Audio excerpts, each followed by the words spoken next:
নমস্কাৰ। এটি স্বৰচিত কবিতা আপোনালোকলৈ আগবঢ়াই দিছোঁ। আশা কৰোঁ কবিতাটো সকলোৱে ভাল পাব।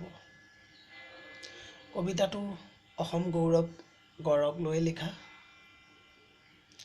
যেতিয়া এটা কণমানি গড়ৰ পোৱালিৰ কাষৰ পৰা মাকক মাৰি যেতিয়া খৰ্গ কাটি লৈ যোৱা হয়, যেতিয়া নিউজ চেনেলত তাৰ ছবি দেখা পাওঁ, বহুত দুখ লাগে অন্তৰত, বহুত দুখ লাগে। আৰু তাক লৈ মই এটি কবিতা লিখিছিলোঁ। কবিতাটোৰ নাম হৈছে নিষ্ঠুৰ চিকাৰী। আশা কৰোঁ সকলোৱে ভাল পাব। শুনকচোন অকণমান। কবিতাটো আবৃত্তি কৰিবলৈ লৈছোঁ, ভুল হ'লে ক্ষমা কৰি দিব।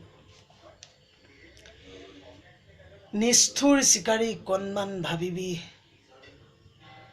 শেষ নকৰিবি অসম গৌৰৱ। নিষ্ঠুৰ চিকাৰী কণমান ভাবিবি, শেষ নকৰিবি অসম গৌৰৱ। কণমানি পোৱালীৰ কাহিনীলে মাতৃক, নাই নেকি তহঁতৰ এখনি হৃদয়? নিষ্ঠুৰ চিকাৰী। নাজানো তহঁতে কি সপোন দেখিছ, কি ভাবি তুলি লৈছ অস্ত্ৰ।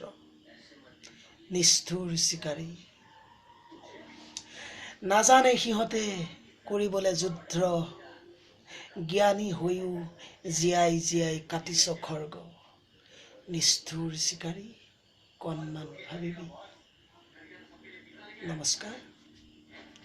আশা কৰিছোঁ সকলোৱে ভাল পাব, আৰু যদি ভাল পায় লাইক কৰিব।